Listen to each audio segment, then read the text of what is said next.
नमस्ते दोस्तों, मैं नेहा सिंह हूँ, एक गृहिणी और 2 बच्चों की माँ। इस चैनल पर आपको रोज के मोटिवेशनल व्लॉग्स, आसान माँ लाइफ रूटीन, स्वादिष्ट और झटपट बनने वाली recipes, morning productivity tips, kitchen और organisation ideas and healthy homemade recipes मिलेंगी। मेरा मकसद है कि हर महिला एक सरल, सकारात्मक और अच्छी तरह संगठित जीवन जी सके। स्वागत है आपका Neha Singh, a mother life में।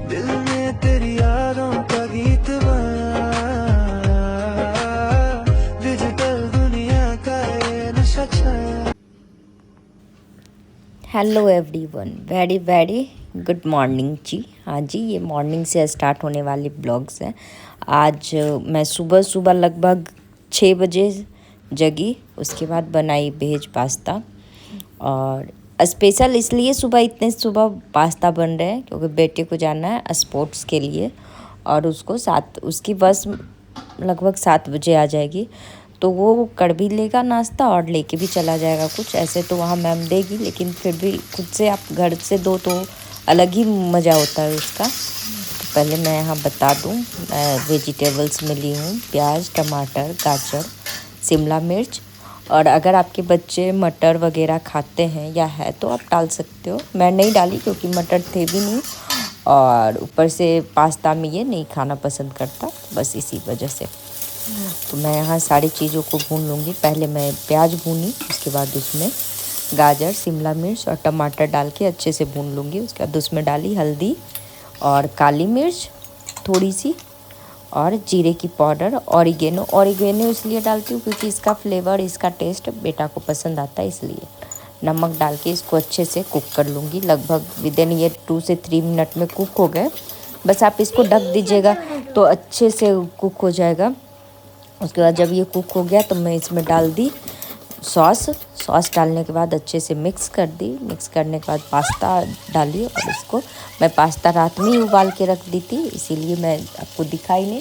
और पास्ता उबालने टाइम मैं इसमें थोड़ा सा तेल और नमक डाल देती हूँ, जिससे क्या होता है ना, ये चिपकते नहीं हैं। उसके बाद निकाल के धो लेती हूँ अच्छे से ठंडे पानी से, फिर आप फ्रिज में स्टोर करके रख सकते हो। तो आसान भी होता है और अच्छा भी है। उसके बाद इसमें डाल दी मैं चीज़ डालने के बाद मैं 2 तरीके का चीज़ सॉस भी था वो भी डाली और चीज़ भी डाली। उसके बाद मैं इसको रेडी करके इसको बस से भेज दी।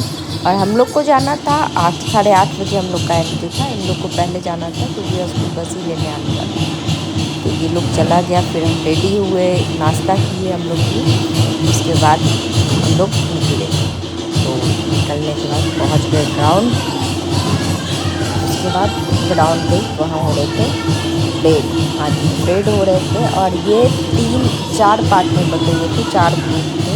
इक्वा ग्रुप,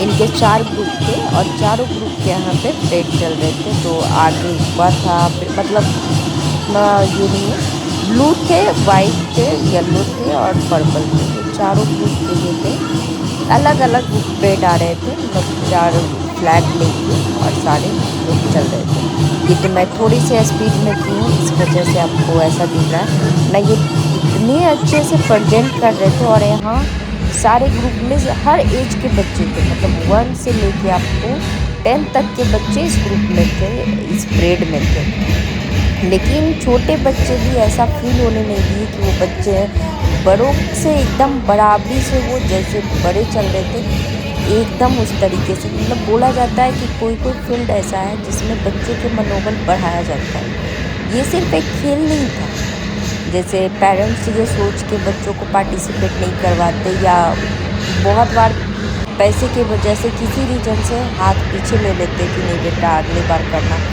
पर ना बहुत बार ऐसा होता है कि हम लोग गलत कर देते चीज़। गलत इसलिए कर देते क्योंकि हम लोग सोचते खेल है, कोई बात नहीं अगले बार भी कर लेगा। लेकिन जो चीज़ बच्चे को 1 में आता है ना, जितने कॉन्फिडेंस से वो बच्चे 1 से किसी चीज़ में पार्टिसिपेट करते रहे, उतना कॉन्फिडेंस आपको आगे चल के उस बच्चों में नहीं मिलता। आगे चल के बच्चे के माइंड में चलता है, कहीं ना कहीं वो डर रह जाता है कि मैं अच्छा नहीं कर पाया, तो वो खुद पीछे हटने लगते हैं। लेकिन 1 के बच्चों को क्या होता है, उनके मन में कुछ डर नहीं रहता, वो कुछ नहीं सोचते, बस करना है, मतलब करना है, अच्छा हो बुरा हो वो सब बात की बात। बेसिकली बच्चों को ना, जब छोटे हैं बच्चे तभी आप उसको ऐसा भेज दो कि उसके मन से ये सब चीज़ों का डर निकल जाए। रीज़न ये है कि आजकल के ज़माने में इतने कंपटीशन है कि आप अपने बच्चों को अगर उस कंपटीशन में नहीं फेंकोगे, नहीं झोंकोगे, तो आगे चल के कहीं ना कहीं आप लोगों को ही पीछे हटना पड़ेगा। फिर आप अपने बच्चों से ऐसा एक्सपेक्ट नहीं कर सकते कि हाँ आप ये नहीं किए, आप ऐसा नहीं किए। कहीं ना कहीं उस बच्चों के साथ हम पेरेंट्स की भी गलती रहती है, जिस वजह से आपके बच्चे पीछे रहते हैं औरों बच्चों से। क्योंकि हाई फाई हम ज़्यादा ये नहीं कर सकते, उसके हाई फाई क्लास के बच्चों को आप देख लो, वो क्या करते, किसी चीज़ के लिए अपने बच्चों को मना नहीं करते। लेकिन वो भी गलत है, ऐसा मैं नहीं बोल रही कि आप एकदम खुला छूट दे दो कि जो इच्छा है वो करो। लेकिन वो है कि आप जिस चीज़ में पार्टिसिपेट कर रहा है, क्या कर रहा है, वो चीज़ें वो नहीं ये करते। वो क्या देखते हैं कि बच्चे कर रहे हैं मेरे, चलो कुछ नहीं, खेल तो रहे हैं।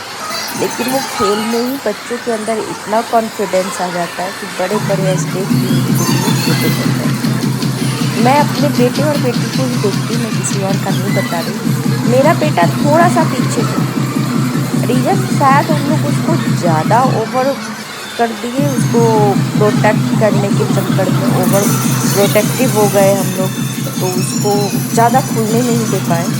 और बेटी मेरी उससे एकदम अलग है, वो किसी से झगड़ लेती है, किसी से बोल लेती है। ऐसा नहीं है कि उसमें तमीज़ नहीं है, वो समझती नहीं है, सारी चीज़ करती, बस उसके अंदर वो डर नहीं है, वो झिझक नहीं है। पर मेरे बेटे के अंदर वो चीज़ें हैं, वो सोचता है मैं नहीं कर पाऊँगा, मेरे से नहीं होगा। मेरी बेटी ये सब नहीं सोचती, हुआ नहीं हुआ, बिगड़ गया, कोई टेंशन नहीं है उसको। इसके मन में ये भी डर रहता है कि मम्मी क्या बोलेगी, पापा क्या बोलेंगे, तो ये चीज़ बच्चों में नहीं आनी चाहिए। मैं भी इस चीज़ से गुजर रही हूँ, इसलिए मैं बता रही हूँ। मेरा बेटा थोड़ा सा पीछे है इस मामले में, पर वहीं मेरी बेटी तो बिंदास है। और यहाँ क्या हो रहा है वो बता देती हूँ। यहाँ हो रहे हैं बच्चों के कंपटीशन पे कंपटीशन चल रहे हैं। कोई रनिंग कंपटीशन है, तो 1-2 कंपटीशन ऐसे थे कि मतलब कोई सामान कुछ भी आप ले लो, स्टिक ले लो या कुछ भी ले लो, तो 4 भाग में डिवाइड कर दिए थे। एक वहाँ से दौड़ के आएगा देने, दूसरे को देगा, दूसरे ले जाके तीसरे को देंगे और तीसरे जाके उसको फाइनल करेंगे। तो यहाँ पे ना बहुत बार ऐसा होता था ना, जो पहले जगह से पीछे आ रहा है वो लास्ट होते होते सबसे आगे मिलता था। और यहाँ बच्चे में गजब के उत्साह थे। यहाँ से बहुत सारे सामान रखे हुए थे, सारे को उठा के बच्चों को ले जाना था। तो बहुत सारे बच्चे ऐसे थे ना, जो सर्कल वाली चीज़ें थी उसके गले में पहन लिए थे वो, और बाकी जो हाथ में आ रहे थे हाथ में लेके भाग रहे थे। 1-2 बच्चे तो ऐसे थे कि जो चीज़ छूट गया, जो भाग रहा है उसके पीछे 1-2 बार गए, नहीं आया तो भागो भाई तू भाग, हम तेरे बिना ही भागते। मतलब ओवरऑल मज़ा बहुत आया इस फील्ड में। सीखने के लिए भी बहुत सारी चीज़ें मिली बच्चों को ना। डांस के थ्रू ही ये लोग क्या किए, सारे एक्सरसाइज करवा दिए। डांस ऐसा नहीं कि आपको बहुत लाउड म्यूजिक के साथ या बहुत ये था, पर वो डांस स्टेप भी ना आपके सारे एक्सरसाइज के बेस पे ही थे। मैं दिखा रही हूँ, आप देख सकते हो। ये जो फुटबॉल वाले डांस है, ये आप जिम जाओ ना तो आपको ये करवाने के लिए दिए जाएंगे। तो सारे के जो स्टेप थे ना, वो भी डांस वाले भी मतलब एक तरीके से आप मान लो तो एक्सरसाइज थे इन लोगों के।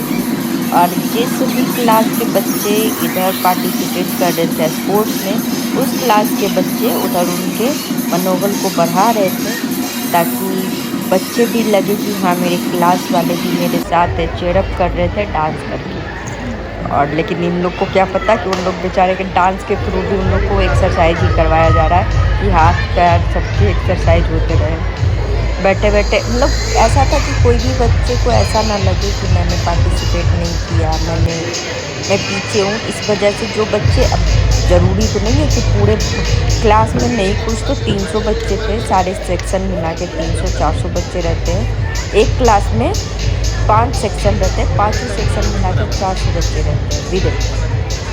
तो ज़रूरी नहीं है कि सारे बच्चे को सिलेक्ट ही हो या सारे बच्चे तो बहुत सारे बच्चे ऐसे हैं जिनको गेम में मज़ा नहीं आ रहा है या बहुत सारी चीज़ें, तो उन बच्चों को भी ऐसा फील ना हो, इसीलिए इन लोगों को डांस मतलब एक्सरसाइज प्लस डांस वाला होम बना लिया।